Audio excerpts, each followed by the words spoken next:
Coming up on today's Lauren's Crazy Pet Show, we introduce you to two super-duper supermodels. We take flight with some beautiful horses. And if you love reptiles, we've got the place for you.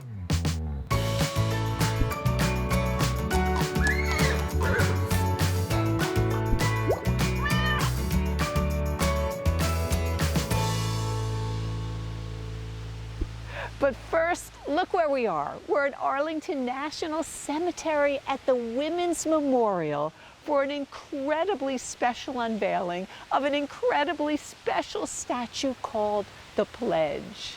My eyes have been opened to the heart and soul of those who serve, to those who run into the fire when many of us would run away, and to those who ensure our freedom while asking so little in return. So it's my honor to capture them. So Ron, let's go over again. How did this come to be? About 2 years ago, I had helped Susan Bahary with a little financial assistance with the Stubby Memorial in Connecticut. And after that was finished, we were talking on the phone, and Susan was telling me about her new memorial that she would love to do. It was the National Service Animal Monument. And right away I stopped her. I said, before you do anything, you have to do our monument. And it's a monument to honor women in the military. And I gave her guidelines of what I was looking for all military branches. The woman should be strong, show compassion. There must be a strong bond between the dog and the handler, and the woman's face could not look like any particular woman, but look like all women. And I left it to her to do her magic. And now, dedicated here today on October 17, 2020, Arlington National Cemetery. Perfect place. So when we talked about getting the statue of the Pledge and what that meant, and we toyed with who it was being dedicated to, and more than just military women that have been military working dog handlers, was looking at all women in the military of all eras, and not just past and present, but we really fought with the terminology and said past, present, and future.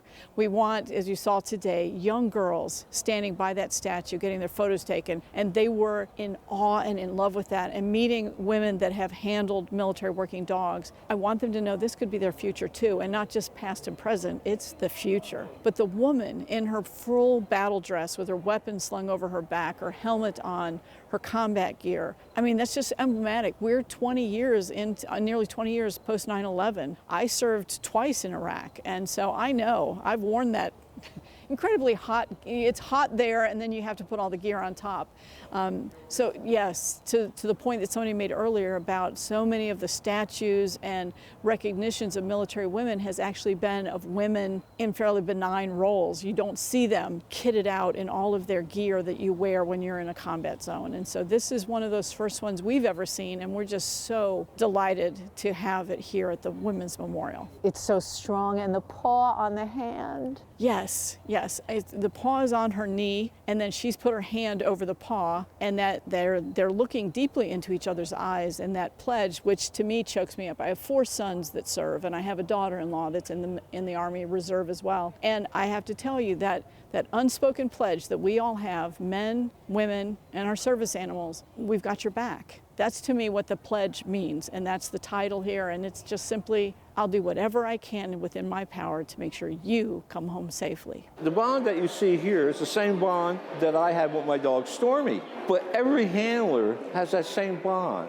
You train with your dog, your canine partner. You train with your dog. You sleep with your dog 24/7 when you're out on a mission. You do everything together. You're never apart. So everybody, they form that bond with their dog. And that bond is that I will protect you and you will protect me. So that dog will give their life for me, and I would give my life for that dog. And that has happened in the Middle East. There has been several handlers that served in the Middle East actually gave their life up for their dog, because the bond is that great. And any dog handler in the future, it will be the same way. Susan, congratulations. This is an incredible, incredible statue. Thank you so much. I mean, it's just an awesome thing, and it's a very humbling thing to be here today. I mean, at Arlington National Cemetery at the Women's Memorial, and to have now met a lot of women who've served and they've had tears in their eyes, and they've thanked me for bringing them more to the forefront. That means everything. That makes all that hard work worthwhile. I mean, I could see in their faces here today, they felt so blessed. What kind of work goes into this from the beginning? A tremendous amount of work goes into this. It really does. Just, you know, a year or so of just like research, working in the clay, getting it right in the clay. Then finally, when that's all done, the mold making and the 5-step casting in bronze. And this is a very technically difficult piece. And this is not your first brilliant statue. No. I mean, we followed you through Stubby. all the great dogs. I mean, Stubby and Smokey, and then President George H.W. Bush's service dog Sully in December. But you know, animals, you know, this is what we need now. We need stuff that make us feel good, that make our hearts feel good. And we need to celebrate all good things. And I encourage people to come and see this piece. And when they come in, I think it'll open their hearts and make them more able to even appreciate than ever, to appreciate our women in the military, and also to see the exhibits and learn more about what our women do. This is such a great spot. Look at that. That's the Lincoln Memorial in back of me. I encourage you to come on down and take a look.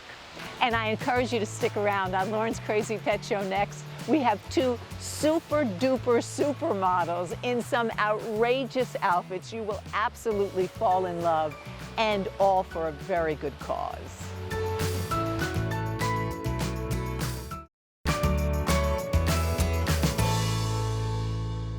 Welcome back to Lauren's Crazy Pet Show. We are at Lake Mohegan in Fairfield, Connecticut for a photo shoot with some very special models. In fact, they're VIPs, very important pups.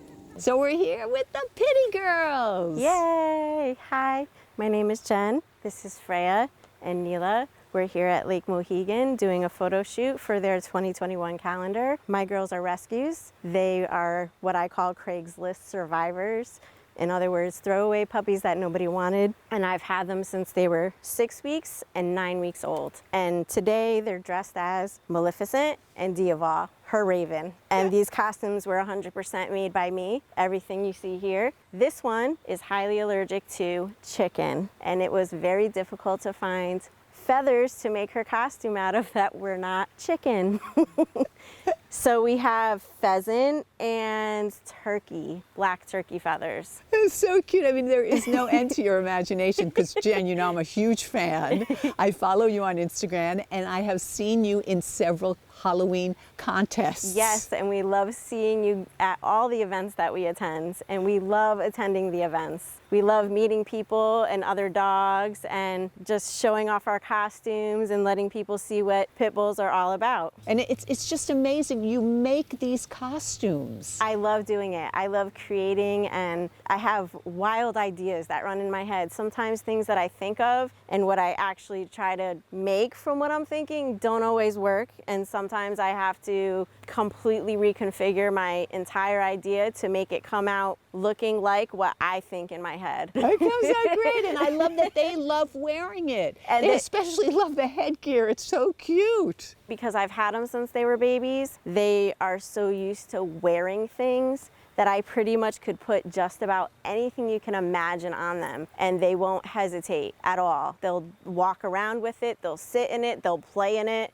they'll sleep in it. Whatever I want to put on them, they're game. Today we're watching you, and we're so happy. Thank you for inviting us. We're watching Nicole photograph you for a special calendar that you do every year. Yes. And we love doing it. It's fun, and I get to showcase all of my costumes, but not only that, I do pay forward some of the proceeds from the calendar to a pit bull rescue. Bridgeport Animal Shelter would be top on my list. I haven't chosen yet, but that would be top on my list because their shelter is filled with pit bulls. Now, we should explain to people also that there's really sort of a mission behind this, because you are very vocal and very concerned that people learn that pit bulls really are not what people think they are. My whole life I had small dogs. These are my first 2 pitties. I had a lot to learn when I took on these girls. I didn't know the amount of discrimination and judgment that we would get being out in public. People cross streets, people stay away from us. Even as little baby puppies, they still were afraid of them just because they're labeled as a pit bull, which is why I started to do dressing up, because I thought it would soften the look and people won't see the big black head and muscular body. Instead, they see, oh, that's cute, or oh, that's funny, or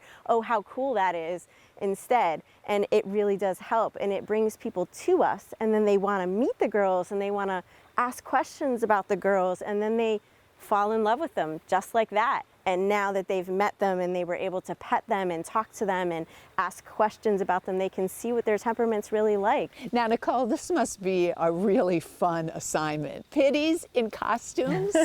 It's definitely a lot of fun. I love kind of coming out here and photographing the girls. They're some of my best subjects because they listen so well, unlike toddlers that don't.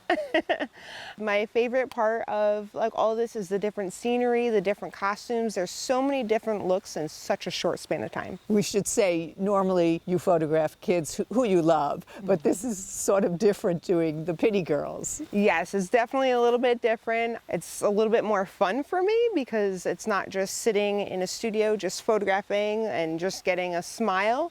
I get to have a little bit more fun, be a little bit more creative. Now, if people want to follow you, which I do, and I love your adventures, where can they find you, or they want to buy a calendar? You will have to find us on Instagram at fierce_Freya, and the calendar will be up for pre-order somewhere around the first week in November. Depends on how quickly my cousin gets through the photos and I get it to my graphic designer to lay out the calendar. There's always a bonus story in my calendar. So the very first year I talked about how I rescued the girls and our mission and how we do events and all the stuff we just talked about. But this year it'll be something different.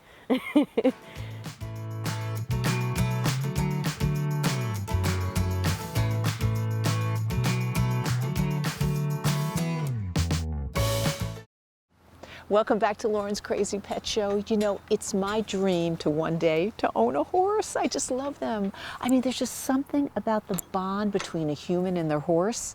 And I have a feeling the horses feel the same way too. 1, 2, 3, good, that was beautiful. Now do your green. Here we see that a lot, especially Chestnut. He has a girl that works for me that just bonds with, I mean, from the moment she met him, they've always had like a bond. And she's the only one who could ride him. She's the only one who could show him. She's the only one that could really do anything with him. Even though that's my horse, it's like her horse. It's just incredible. He was always a difficult horse, and it was really hard for me to match a rider to him. But I just love him so much. I just never wanted to part with him. Thank God for Holland. Well, and it's definitely incredible to see. I have kids that ask for a specific pony or horse just because they have that bond and connection. Like when the kid goes out to get that pony, they're like, oh, that's my kid. Like I see that a lot. The horses and ponies that I have, I've had for years. My lesson horses are my lesson horses. They're forever horses. And the kids that have been with me for years have known them for years, so they have that long-lasting bond.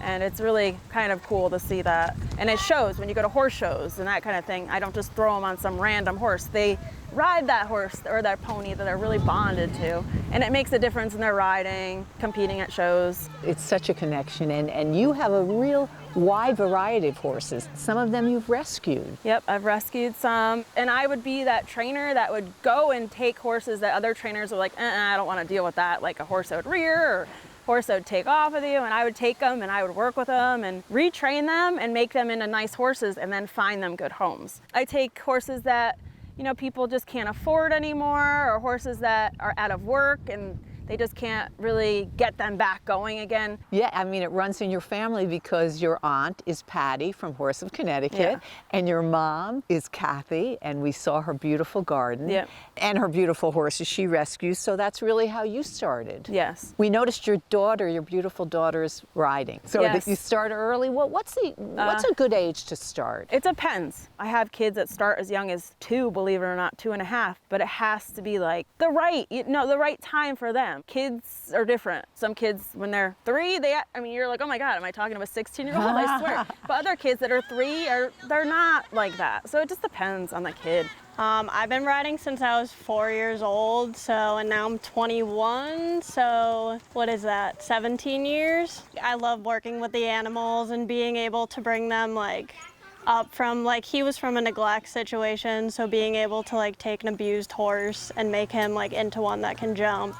And that's just really good to ride. There's a quote, I forgot who it's by, but it's basically it's your job as a trainer to set horses up for a confident situation. So I just made sure he could trust me in every situation we were in. It was a good learning experience. It was where he should be at in his training. And I spent a lot of time with him. He loves jumping. He loves going for trail rides. He loves licking people's hands. He used to never jump, and it's just something new for him to learn. And he never got a bad start at jumping. So it's a clean slate for something he can do. It's definitely an adrenaline rush. I know football players have a big adrenaline rush, but it's nothing like being on a horse. So if somebody wants to get in touch with you, where can they find you, Elizabeth? I have a Facebook page, Elle and Elle Equestrian. We go to horse shows all the time, so all that information will be on there. We do Saturday fun days for the kids, which is like a mini camp for a day, where you drop your kid off at 9 o'clock in the morning, you pick them up at 3:30, and they get to be with the horses and do a lot of educational stuff as well, so they're learning, and then they get their lesson, and then we do lessons year round. Take your time and do your breath. Easy. Fine.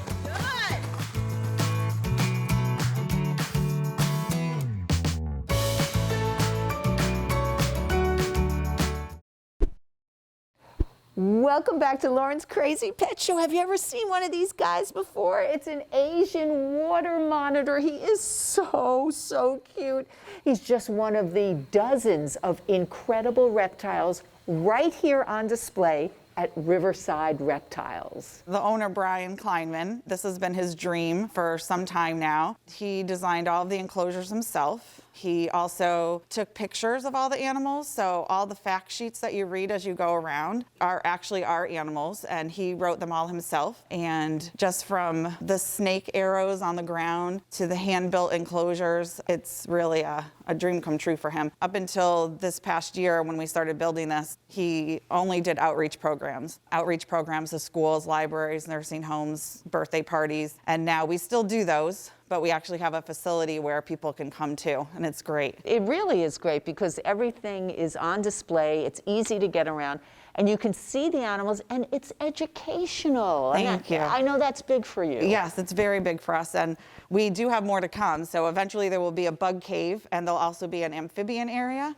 COVID kind of set us back on those 2 areas.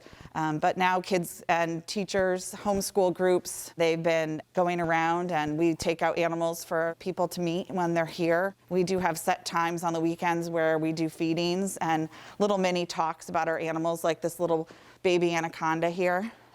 That's an anaconda. This is a baby anaconda. It's quite beautiful, and the coloring is unusual. Yeah, she's a green anaconda, and anacondas are excellent swimmers. Their eyes are on top of their head so that they can see when they're in the water, and they can grow to be about 550 pounds. They're our largest, they're the largest snake. Their parents are here, actually to my right. She's one of 2 babies that we have here. Brenda, our American alligator, she came to us from the Stone Zoo. They didn't have an indoor location for her. She needed to be relocated to a different facility. I call it like an alligator relocation program, and there's a gentleman that brings alligators to different zoos. So she lives with us now.